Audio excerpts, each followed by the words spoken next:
Welcome to Church History with our guest, Snek and David. And we're back. We're doing part 2 of our conversation review of church history. I am Father Deacon Ananias.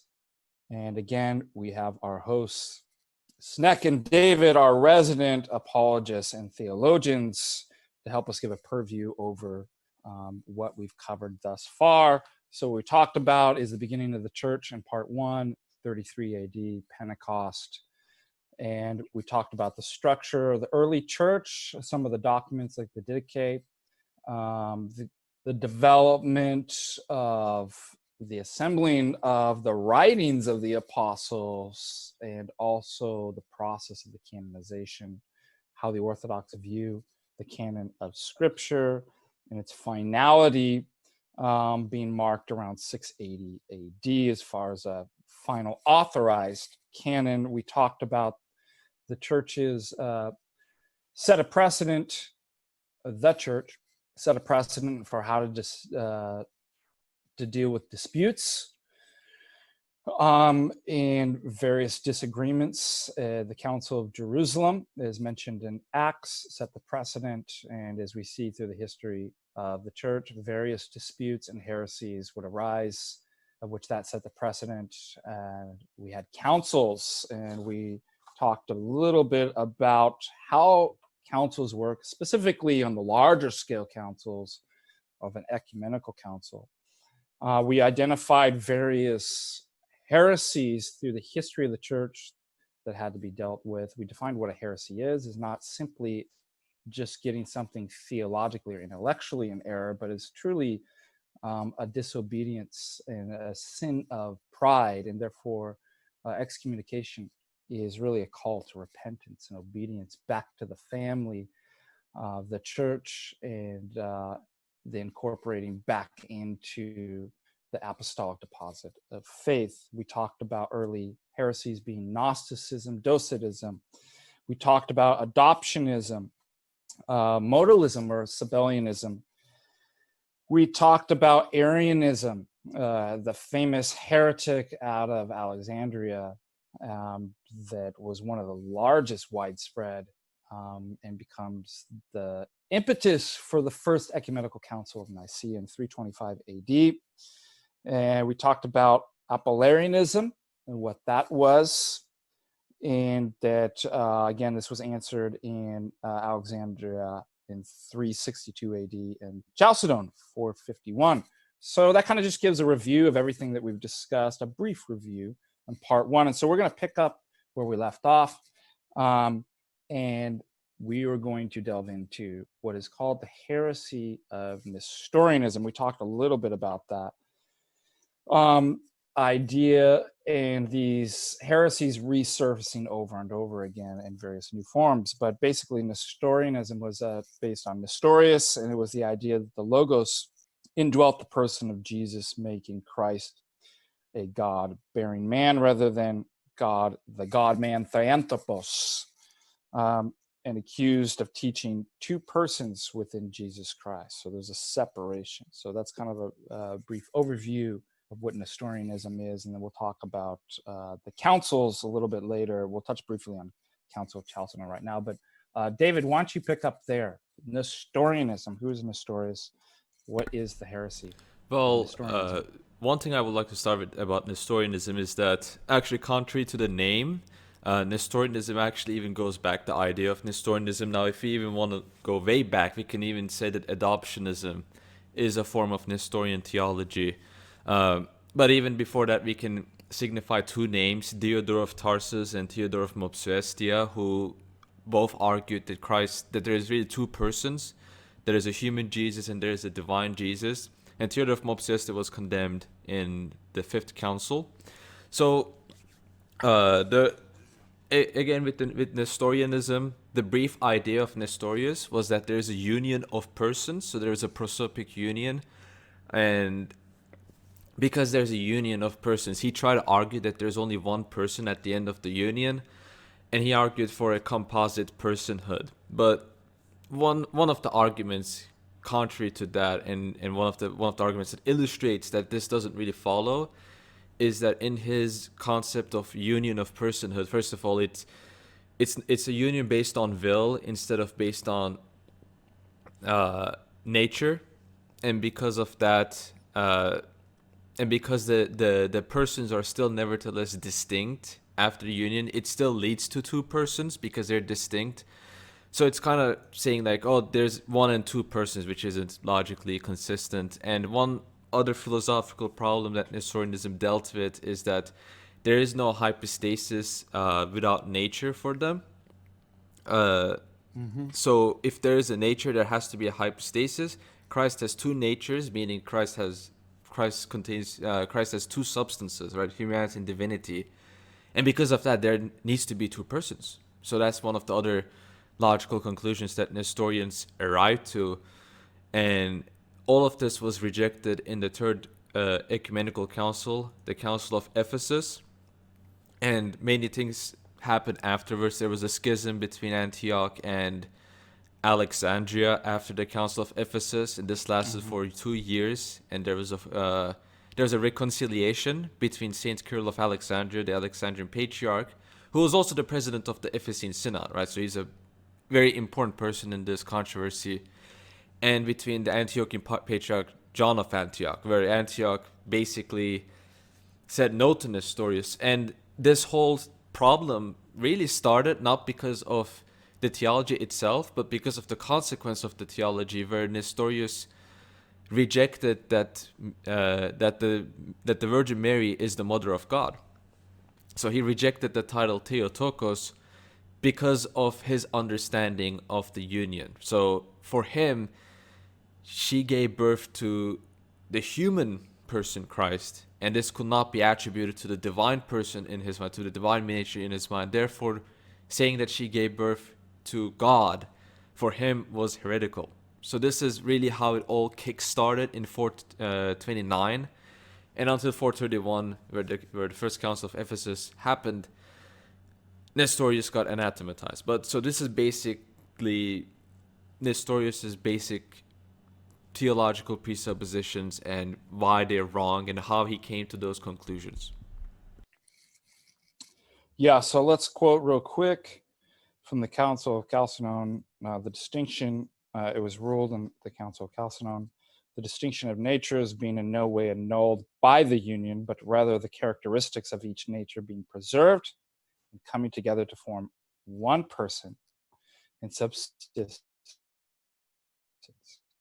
not is parted or separated into two persons. So that's kind of a summary of what David said. So, well, there. Okay, Snek, do you want to add anything, or should we move on to Eutyches? No, we'll talk about this when we mention the councils. But basically, after the Synod of Ephesus, you have the Synod of Chalcedon, and then the fifth and the sixth Synod, which are all the continuation of the same theology of the Cyrillian theology. But we're going to cover this when we'll talk about council specifically.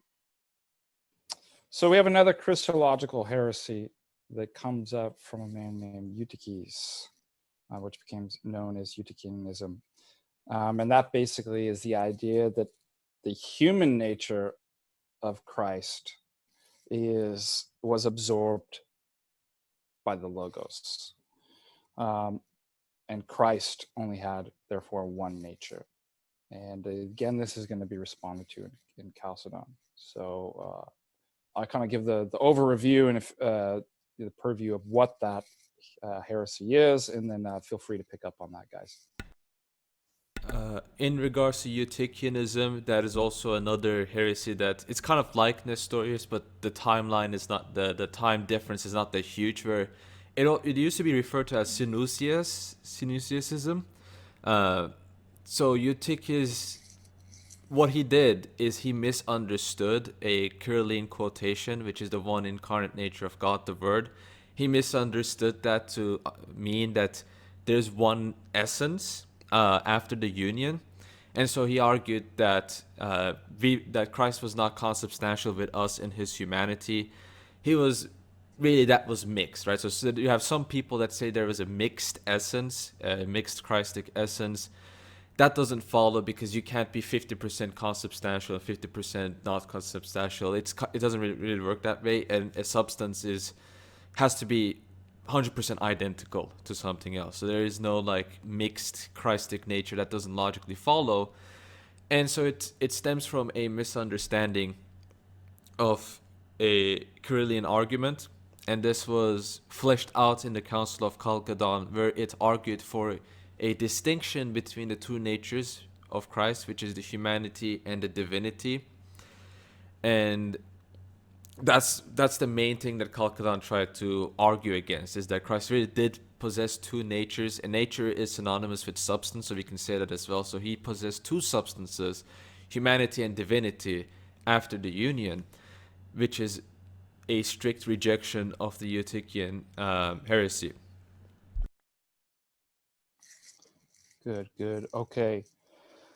Next, let's talk about monophysitism, from the two words physis and mono, which basically was the heresy that Christ only had one nature. So in that regard, with monophysitism, what's also important to add is that for a long time it was used as an umbrella term. So it covered the Eutychian heresy as well, and it covered the Severan heresy. So if you're talking about, for example, the Oriental Church, they were referred to as the Anti-Chalcedonian Church, the Jacobite Church, but today they're referred to as the Oriental Orthodox Church, commonly known. So these people include Copts, right? The Coptic Church, the Armenian Church, the Ethiopian Church, the Syriac Church, and like Eutychius, there's a strict belief in Saint Cyril's one incarnate nature of God, the word formula. So this kind of, I'm not going to go too much into detail for this talk, but essentially there's a, in Saint Cyril's understanding, for example, for him, nature meant hypostasis, which meant person, not all the time, but it meant person for that context. So that's why there's one nature. And so for as far as the anti-Chalcedonians were concerned at the time, for example, when they saw that Chalcedon argued that Christ has two natures, for them they understood it to mean primarily that nature meant person, therefore there are two persons of Christ. So they saw it as a revival of Nestorianism. Again, I'm not going to go too much into detail about which side is 100% correct and which side is wrong, but as far as Chalcedon was concerned, that wasn't the intention. The intention was not to revive any sort of Nestorianism. So the main point of divergence starts from there. And it also kind of changes the understanding of nature to hypostasis and codifies that, which we will be talking about later as the monothelite heresies. But because of that understanding of what nature is, which is purely hypostasis instead of ousia, it will also end up having other positions later on by their fathers. But again, this is, for a basic overview, it's basically a rejection of Christ possessing two natures after the union. That's what monophysitism consistently is. It's a rejection of two natures after the union. That's basically should be enough for this talk. I've done some talks. I've done video series about this that goes into detail. So further depth, yeah, exactly. And then that leads us into one will, monothelitism. So that's the idea that Christ didn't have a human will, but only a divine will.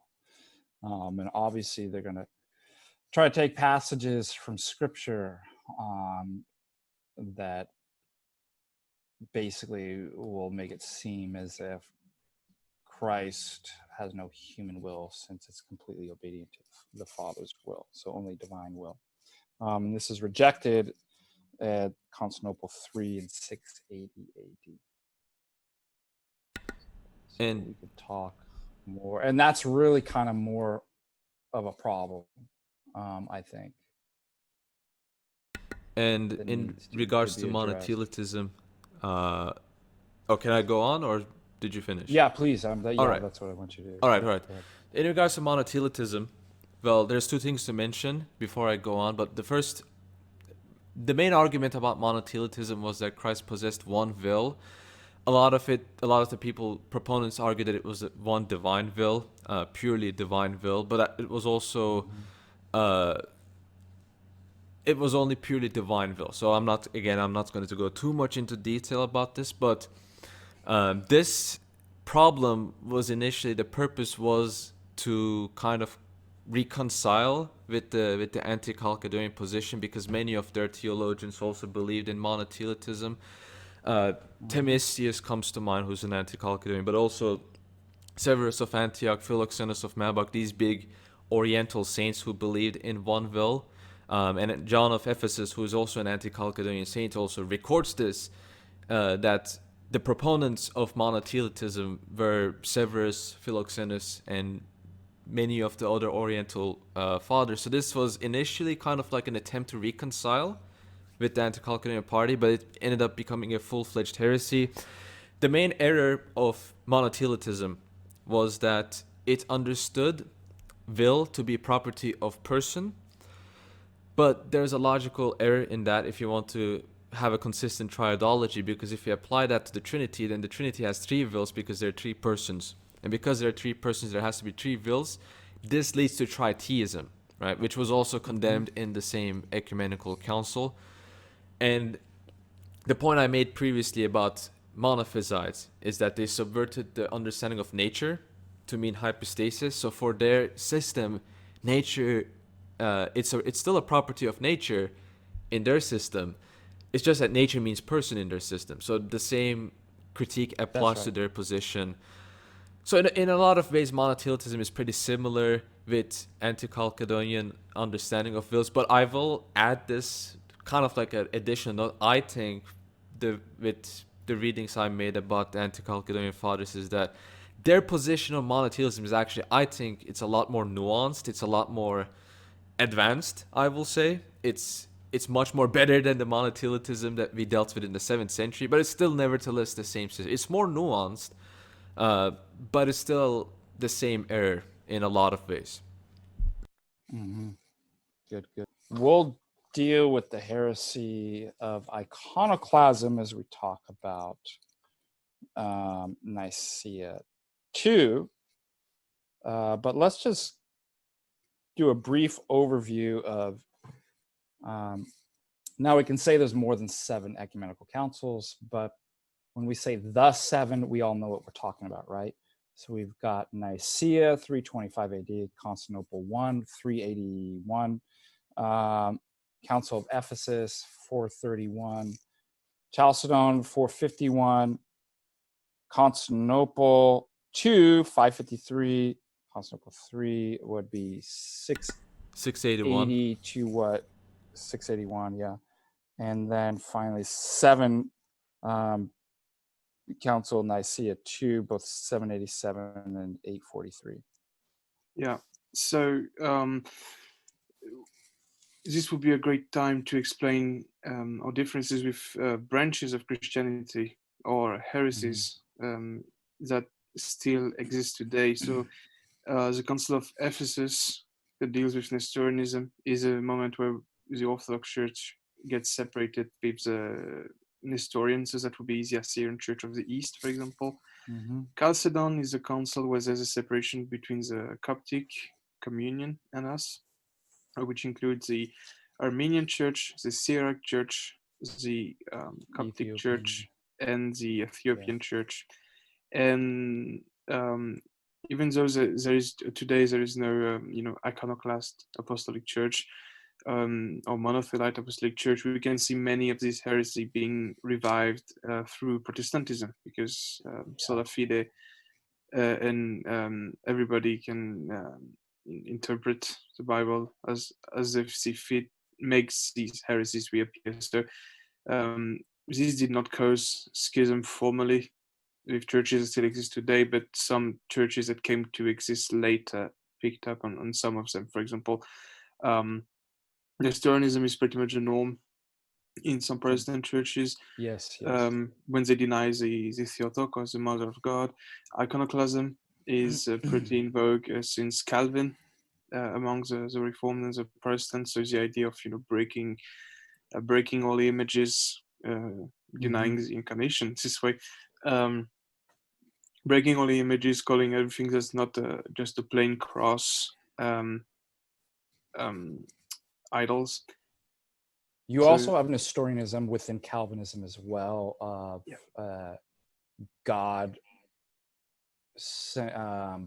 punishing the punishment that was due to this kind of infant offense of human beings being then taken out on the Son, being then taken out on the Son, and a kind of hatred is another version of Nestorianism.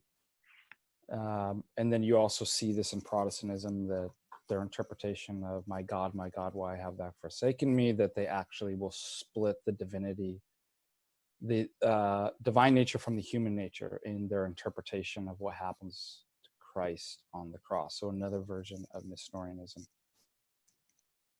resurfacing. Yeah. So that would be the 7 ecumenical councils. Should we cover the 8th ecumenical council? Let me just give, so I gave the dates. Let me just tell you how many were in attendance. In Nicaea, 325 AD, we have 318 in attendance. And this is called by the Emperor Constantine the Great. And remember, the emperor does not participate theologically in a council, but has the right and often duty to actually call the council to keep the peace of the empire. So we'd already brought that up in part 1 to dispel the myths of zeitgeist and Bart Ehrmanites and all these other crazy loons that come up with Constantine created all this theology. No, Constantine wasn't allowed, and we give further kind of more detailed arguments. Constantinople I, approximately 150, so smaller. We have Emperor Theodosius, Pope Damasius, and by the way, so let's just name some notable figures in Nicaea. You have of Alexander of Alexander, the basically the archbishop. Yeah. Saint Athanasius.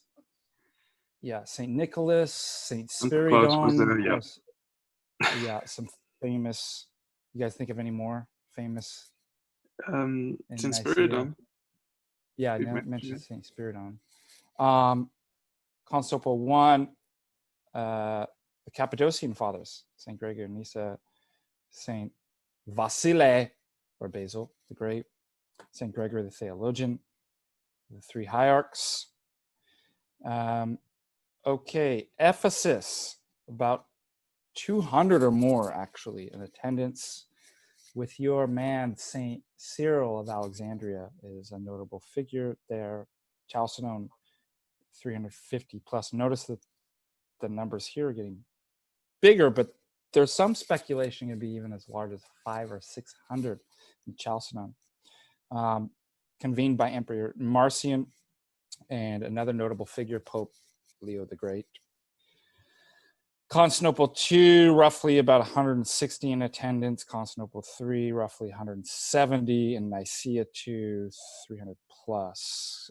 Convened by Empress Irene and Empress Theodora in 843, Empress Irene in 787. So those are just some kind of significant numbers. So, okay, let's go in. Where should we pick up? Constantinople I, where do you guys want to pick up? So we covered, let's see, or should we? You guys pick up where you want to go on the councils, just to talk briefly. We can. I think we talked about the councils, all of them. I think we can talk about like the 8th and 9th ecumenical councils, which is kind of like not well known. There's if you want to do that. Yeah, let's just say the 7th ecumenical council in review is the heresy of iconoclasm. In which case, St. John of Damascus' works and writings become very important in defending the faith of orthodoxy. it's argued that this heresy spread into the empire and even the emperors through Islamic iconoclasm, the influence of that. And so the icon bashers or hater, the iconoclasts is what the word means. And notice with all these is often the murderous persecution of the Orthodox faithful. And so this was resolved and is considered the triumph of Orthodoxy. The Sunday of Orthodoxy, which we celebrate, is kind of encapsulating the celebration of all the church is conquering all heresies. So we kind of use the Seventh Ecumenical Council as like, we always defeat every heresy. With patience, God will triumph and his enemies will be scattered. So yeah, iconography, which is not idolatry, which was the accusation, and the distinction between worship and veneration, and what iconography is as far as referring to the prototype and the kind of ontology of what an iconography, what an icon is settled in the Council of Nicaea II. So that just kind of summarizes Nicaea II. So, okay, with that, go ahead, guys. Yeah, I kind of remembered we kind of skipped past Constantinople II, the Fifth Ecumenical Council. With Constantinople II, oh yeah, we did. Mm-hmm. The main problems in that council, it dealt with the 3 chapters, which were Nestorian writings, that some claims were authoritative, that Chalcedon confirmed it. So the Fifth Ecumenical Council basically condemned the leftover Nestorian arguments, letters, and so on and so forth. It also, and I think this is kind of undervalued and not talked about much, but it also canonized Saint Cyril's one incarnate nature formula. So there's and I want to kind of talk about this because this is a mistake that people make a lot, is that people refer to, for example, the Coptic churches as Miaphysite, which, okay, yeah, I mean, they will say that they're Miaphysites, and sure, that will be true, but we are also Miaphysite because in the Fifth Council, Miaphysitism, the concept was already accepted, but the term was also dogmatized, canonized, and so in the Orthodox view, not only are we Miaphysites, but we're also Diophysites, right? So the more detail if you get into this in more detail, these two ideas don't actually run contrary to each other. So they're both complementary. And if you look at the writings of Saint Maximus the Confessor, Saint John of Damascus, a lot of them actually will say that those two formulas are necessary. So Saint Maximus the Confessor, who refuted monothelitism, who's like the key figure who refuted monothelitism, he wasn't alive at the council, at the Sixth Ecumenical Council, but his ideas were really, really relevant in the council. He, for example, says that both formulas are 100% necessary. So the Fifth Ecumenical Council is very important. That kind of qualifies Chalcedon and interprets it in an orthodox manner.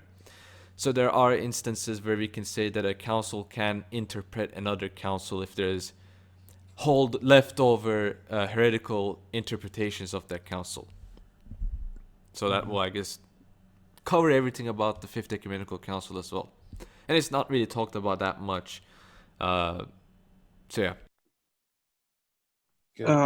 Yeah, I'm I would glad we like to covered. And mention- also condemning the various errors of origin within Constantinople too. We forgot to talk about that. I mean, we won't go into details on that, but just a side note. Yeah, I would like to mention also regarding the councils that these councils also prove by precedence Orthodox ecclesiology, because we're going to see that after the Seventh Council, all of these we have in common with the Roman Catholic Church, and the schism happens after these councils, and these councils are actually great arguments for Orthodox ecclesiology being enforced. For example, the fact that the Second Council, Constantinople I, was held and presided by someone who was in schism from the Pope, Saint Meletius of Antioch.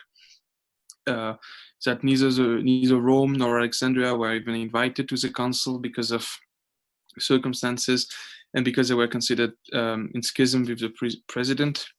of the council. I would like to mention that no patriarchate historically have been free from any heresy.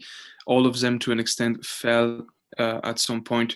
So we've covered, for example, Constantinople falling during the Nestorian crisis, but one of the biggest crises in the church in terms of affecting all patriarchates was also the monothelite crisis. And actually, the Sixth Council condemns many heretics, among which Honorius, who was a pope of Rome. Mm-hmm. So Honorius was actually judged by council. So that also sets a precedence for council being, superior to the pope, being able to judge, anathematize, and remove the popes from the communion of the church, even if it was post-mortem.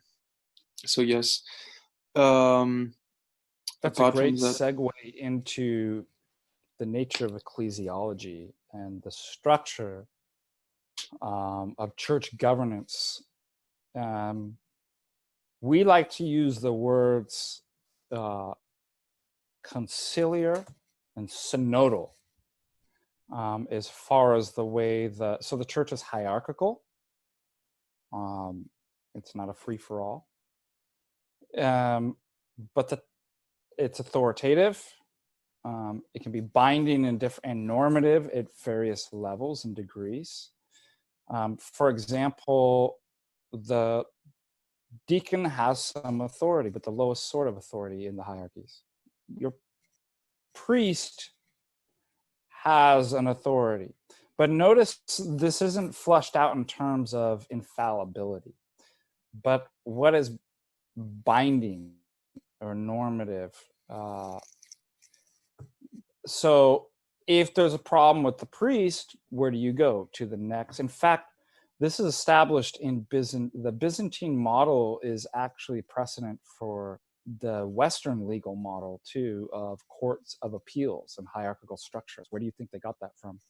So you go to the bishop but the bishop's ruling is more authoritative. It's not infallible, but it's more authoritative than the priest.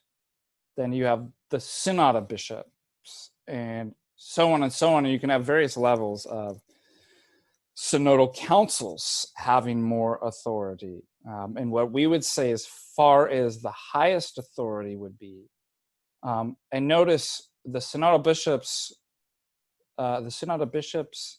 there's not absolute authority in any one. It's not that you even have to have a particular number or that all be represented, as you pointed out in the some of the historical examples of the ecumenical councils. But it's still representing a structure in which all the authority is not placed into one office. It's decentralized. It's still hierarchical, but it's what we call conciliar in synodal. If you guys want to talk about that. I think we've covered it by explaining that, authority, like the highest form of authority we have are the councils. We've explained it by showing that it's what the church used biblically to solve problems. With Acts 15, it is also a type of Pentecost. So all of the bishops or successors of the apostles being united in expressing the apostolic faith can seal this decision with the Holy Spirit, can inspire them to make this decision with the Holy Spirit, and that's what we call councils. But ultimately, that's the form the church always had. Many will think that the decentralized system is not efficient, but actually it is very efficient. Because if you look at it, just from a historical standpoint, we can see that we are very close from the early church. And if you look at all the churches, the churches that adopted the conciliar method, because there is not a centralized head that can be corrupted, because everybody has a duty to keep what he has on their own. And whenever there's a problem, everybody comes back and compares. It allows to detect very quickly if an error is present. because everybody compares. I've heard some people comparing it to bitcoins. It's interesting. The idea is that everybody has a ledger being saved, and whenever there's a problem in the chain, people come back, compare, and restore the chain to its original state. So that's that would be an apt comparison, if a bit modern. But yes, So the that's system a great is point. efficient. Yeah, is that it's quite efficient on the idea of preserving and protecting the church from error. So errors, there's free will, and error is going to enter in. That's unpreventable, but you can't prevent that. But given your system and ecclesiological structure, there's ways of dealing with that in the most efficient way, which you pointed out. Because if you put all the power in one office, then what happens when corruption comes in? It basically, the whole house of cards and structure becomes corrupted, and it becomes impossible, if not, practically, even theoretically, to be able to get rid of the infection once it enters into the system. So that's the history you see in the church. Is the way the church governs is both in a conciliar and synodal manners. So that's great.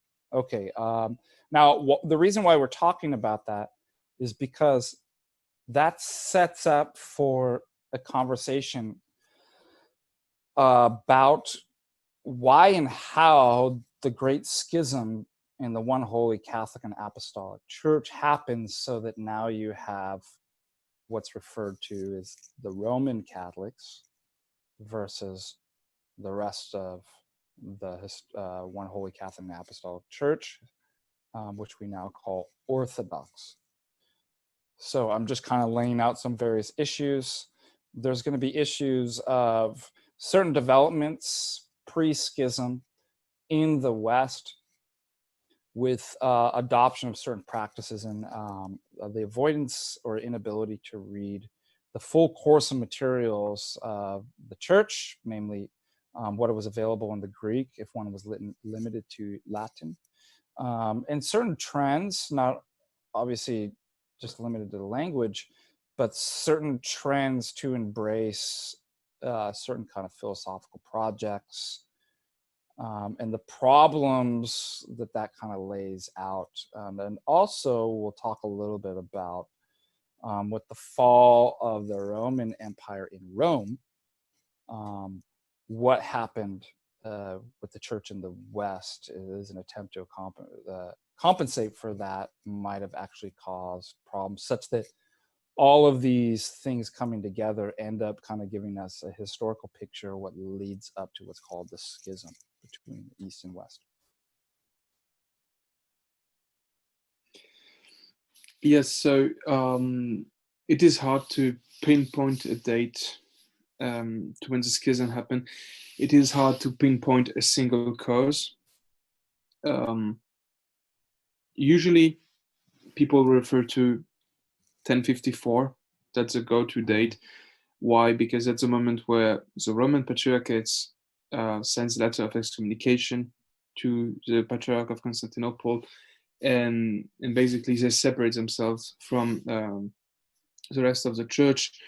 But if we look at the reasons, there are already many. So we have one reason that is political, the idea, and ecclesiological, which would be the idea of Rome being superior to all other patriarchates in a way that it would allow them to be the only one to dispense dogma, to be the only judge of dogma, and to have supremacy over them. And then you will have different dogmas that have been used as well. So, namely the filioque. The idea is that the Holy Spirit proceeds not from the Father alone in an ontological sense, but from the Father and the Son in an ontological sense, which makes the Son a source of the divinity. which blurs the line between the Father and the Son. I'm not going to go into the theology of it, but it's rejected by Eastern fathers, clearly by some Western fathers as well.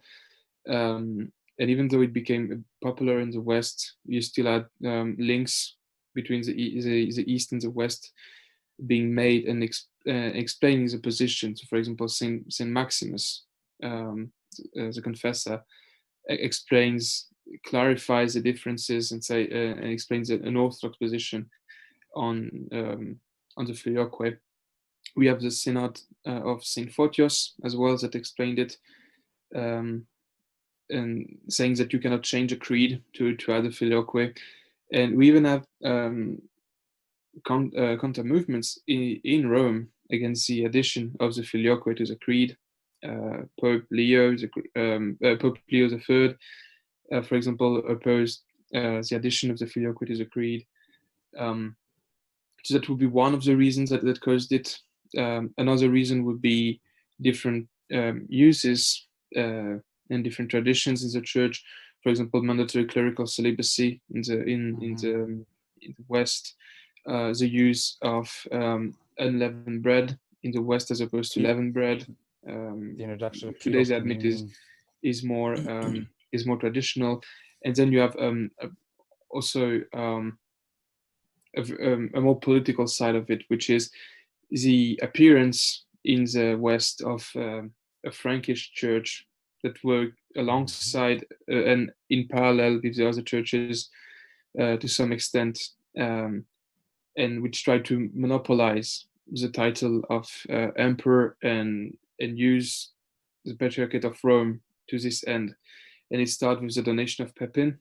So Pepin is from the Carolingian dynasty, the same dynasty as Charlemagne, and Pepin actually conquers some parts of Italy and gifts it to the Pope. So at this point, you have the Pope being also a king or a prince, and basically this is putting him directly into the political. That is the donation to Pepin. So the Pope is given. So that's pushing him directly into the political scene of the West. The West that has been whittled down. The West was the Roman Empire, didn't exist anymore. When you have barbarian kingdoms converting to Christianity, solidifying themselves, and that just propels the Pope to a political role that isn't traditionally befitting of hierarchs, even patriarchs, because he becomes a prince and he becomes kingmaker, and he actually crowns Charlemagne. Charlemagne becomes a Western emperor.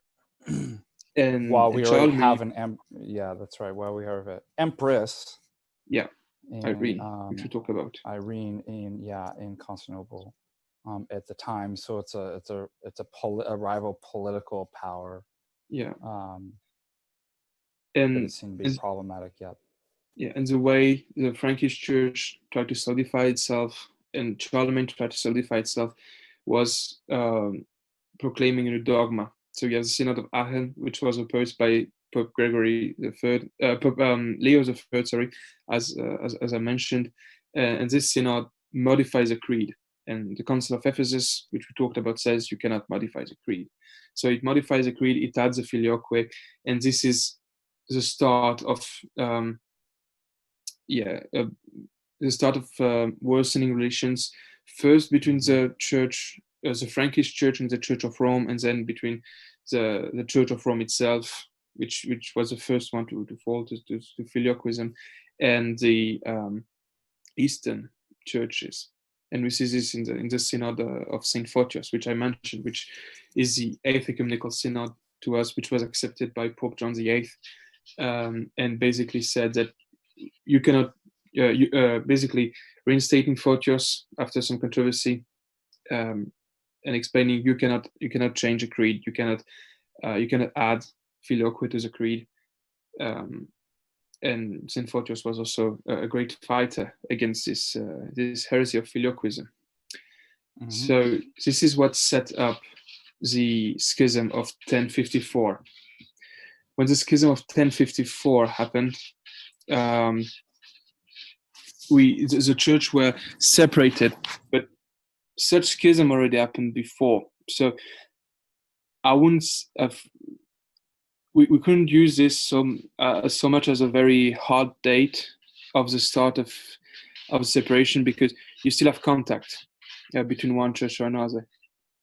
That's why we cannot use it strictly. Right, right. You have something to comment on this? And then let's just say too, there were attempts to unify. There was even shall we say, false attempts, or attempts to make like false unions. And what we mean by that is kind of compromising on uncompromising issues. And one of these that we see is the Council of Florence as an attempt to, again, we all pray for unity, but on God's terms, not ours, and without compromising true doctrine and praxis. And we have to thank within the Council of Florence, in which many of the Eastern hierarchs were signing the false union, that one of the heroes that came out, that actually, I think he had a fairly open mind going into the possibility of union, but what was discussed in the Council of Florence led him to realize that these are incorrect doctrines and could not be compromised, since it would compromise the faith, and becomes another defender of orthodoxy, Saint Mark of Ephesus, who refused, even under extreme pressure, to actually sign that false union with. Yeah. And so that kind of becomes the last straw of any attempt to, as far as I know, historically, any significant historical events that. Yeah, Florence tries to heal a schism that is already, well underway. We can see it also with what happened 200 years after the schism of 1054 and 200 years before Florence, which is also, which is not an ecclesiological event, but shocked the mind of the entire East, which was the sack of Constantinople by Crusaders. Yes. During the Fourth Crusade, so that's in 1204, and so let's just talk real briefly about for those who don't know, what the Crusades were, because people get this confused. Yeah. So after the schism, and actually before the schism, you had a big parts of the Byzantine Empire, the Roman Empire, falling to the Muslim expansion. Parts of this expansion took place in the Holy Land, and after the schism, one of the ways the Pope wanted to rekindle relations, so that's some decades after the schism, rekindle relations with this then dwindling Byzantine Empire, was to help the Byzantine Empire reconquer land. So he actually managed to call armies to holy war to reconquer land, and their goal was to reconquer the Holy Land and Jerusalem. So you have a series of crusades. You have the establishment of Latin Crusader states, actually, instead of fully reinstating the Byzantine, the Orthodox cities. But the establishment of Latin Crusader states, and after the Latin Crusader states are crushed, the Pope wants to gain new footholds, and one of these crusades, the fourth one, is aiming for Egypt, and they got diverted. They get in debt because of the Venetians that were hired to ferry them. They get sidetracked, and ultimately they get involved into a succession crisis in Byzantium, which ends up in the sack and the destruction and the pillage of the city. which was at the time the greatest city, the greatest Christian city. Some called it the center of the world, which it was filled with relics, golden icons that were melted down. A lot of the relics you find today in the East were stolen at this point, and it was a great shock for the East. It was a great shock for the Orthodox Church, and Yeah, and you even mean though, a lot of the relics you find in the West are actually stolen from East. yeah, That's what you meant to say. and even though there were denounced by the Pope at some point when they started to attack Christian cities, because they attacked several Christian cities before attacking Constantinople.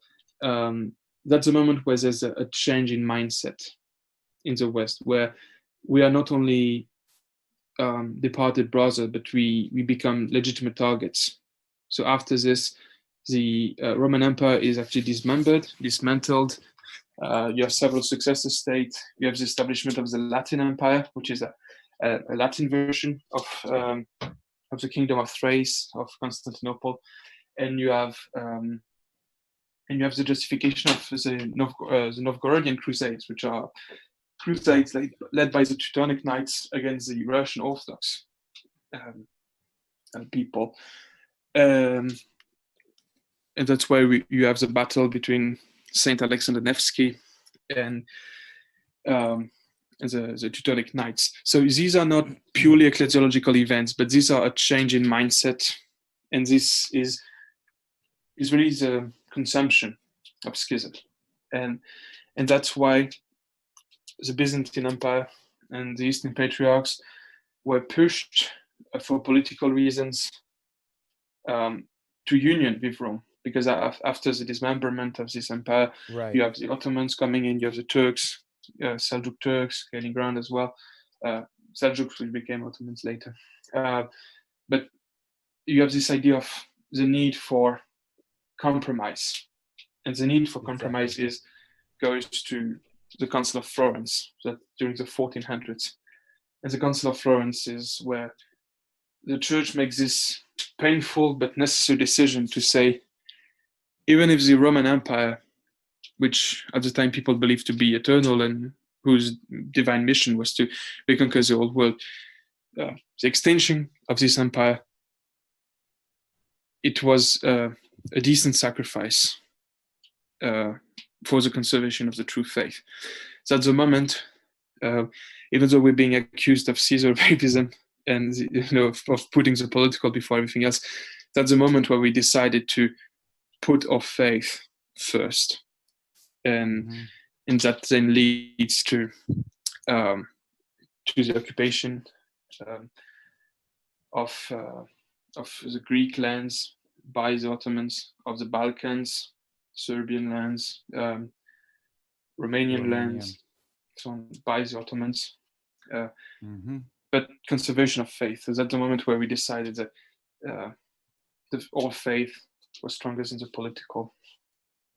So that would be a brief summary of our early relations with the Church of Rome after the Schism.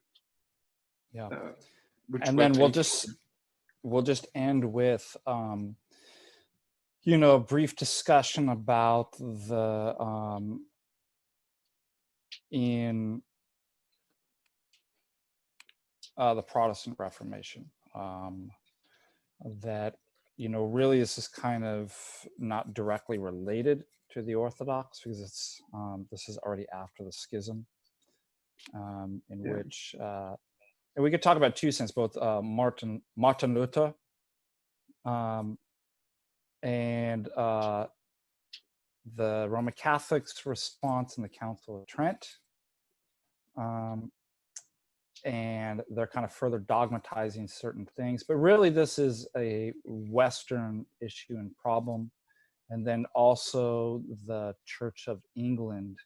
And then soon after Martin Luther, the Reformers, Calvin, Zwingli, and the rest, and kind of spreading throughout the Western world, in which the East really didn't have much contact with that. So we'll just end there. So if you guys want to say anything about that? First, I would just add an Orthodox answer to some arguments. There's this idea that we didn't promote any other council. We didn't have any other binding universal councils after Schism. It's actually wrong. We have a council that is dedicated to answering Western scholasticism, which then led to many other stuff like Renaissance and was that Enlightenment. the Council of Bethlehem, and is it Bethlehem, Council of Jerusalem, and then Jassy too? Yeah, and even before that, I would like that. Even before that, there's also the Palamite synods that is considered as ecumenically binding. And if you go to the liturgy, for example, second week of Lent, which is the week of Saint Gregory Palamas, the Hesychast synods are considered dogmatic and binding, just like an ecumenical council. Yeah. So we have council reacting to this. We have councils that actually explains that we do not follow the scholastic medieval understanding. We follow the traditional understanding, which teaches essence energy. We have a council that also combats the unions, which are basically Roman Catholic Trojan horses that disguise as Orthodox, which are still a thing. And there's a real bloody history about forcing Orthodox into Unitarianism too that people often forget about. Yeah, we have people covering this. I think Jedi has a stream about this specific topic with a former union. But then comes the Reformation, because Rome changed after moving away from us, and this caused a lot of rabble in the West. And from this rabble was born some heresies of Protestantism. So Protestantism, sola fide, rejection of tradition, and even some movements that are considered pre-Protestantism, like the Hussites and things like this. Basically, the Orthodox understanding of this was first to contact them, because first they didn't deny fully tradition. So we actually, they tried to contact us. Luther praises the Greeks at some point. They tried to contact us.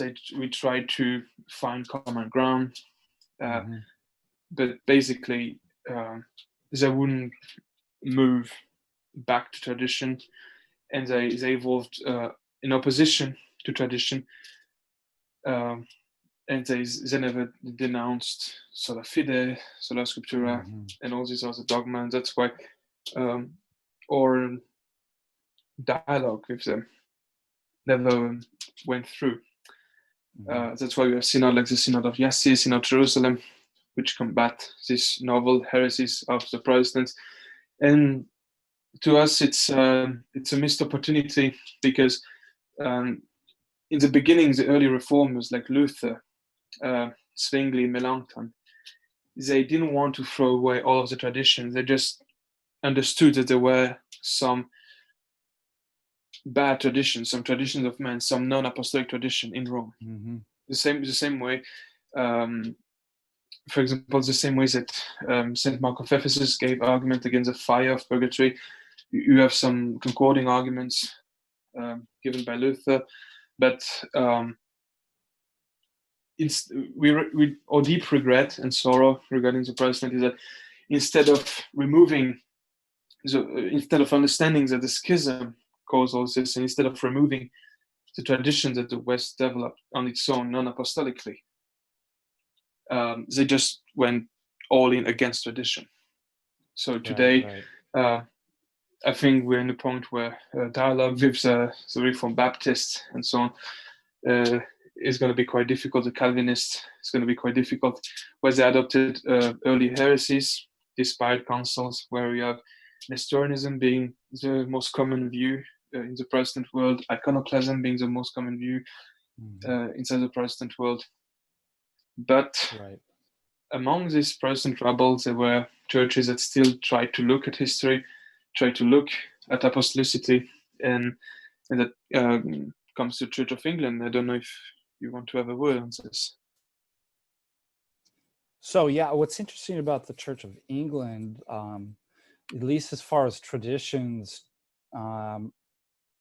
I'll speak because you have what's called a high and low church.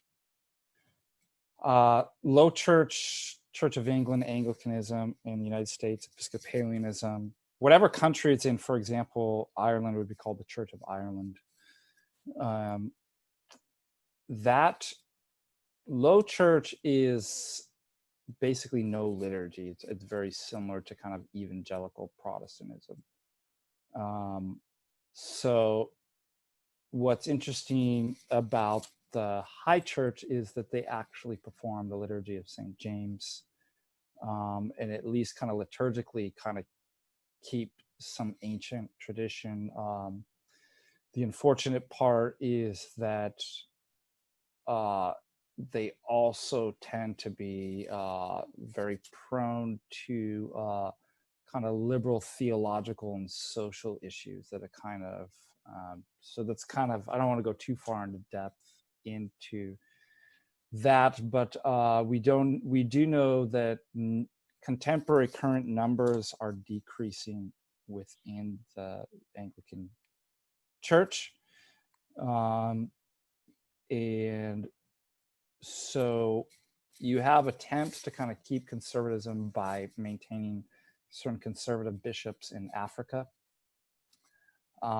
in which case different dioceses throughout either the United States or other areas will then be under a bishop of their choosing, either a liberal or a conservative, but usually the largest conservative bishops are usually in Africa.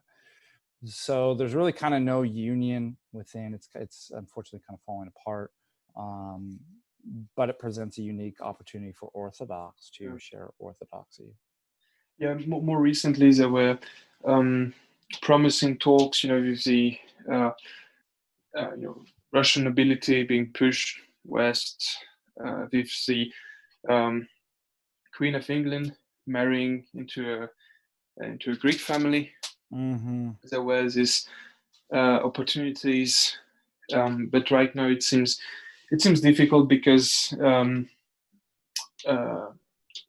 Church of England evolved rapidly to allow things that we wouldn't allow ever, like female clergy, female bishops, and some stances on social issues that border body iconoclasm, let's say. So yes.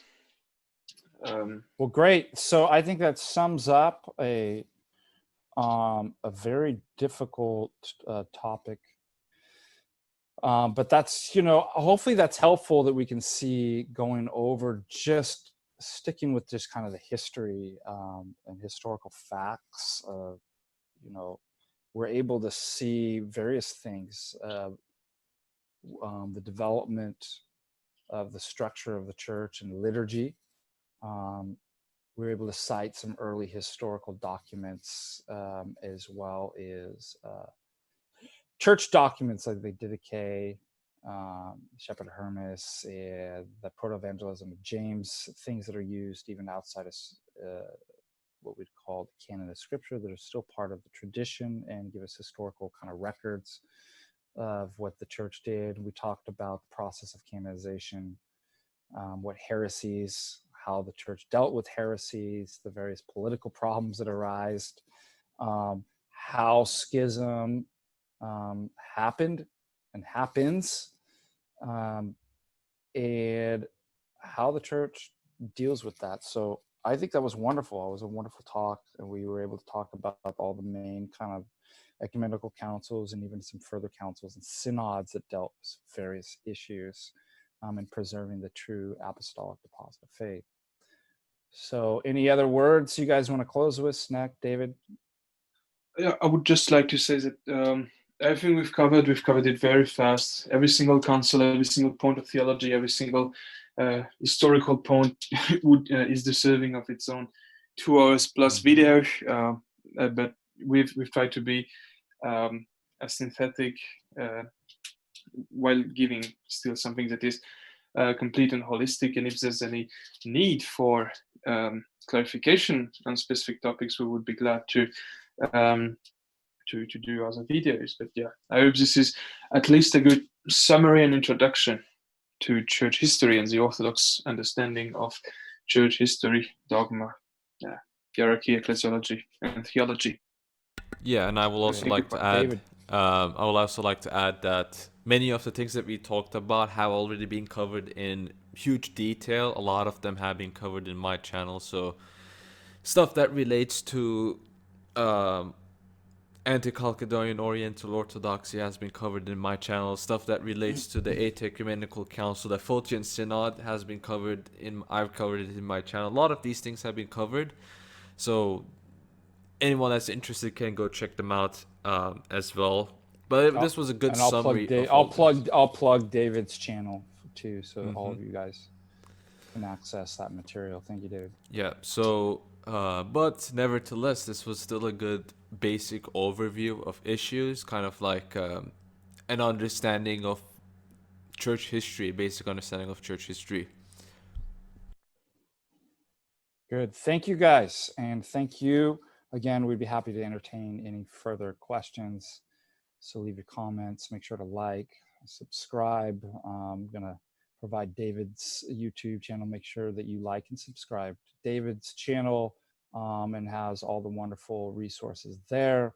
And we hope to be doing more streams on various topics in theology. So blessings, guys. Blessings.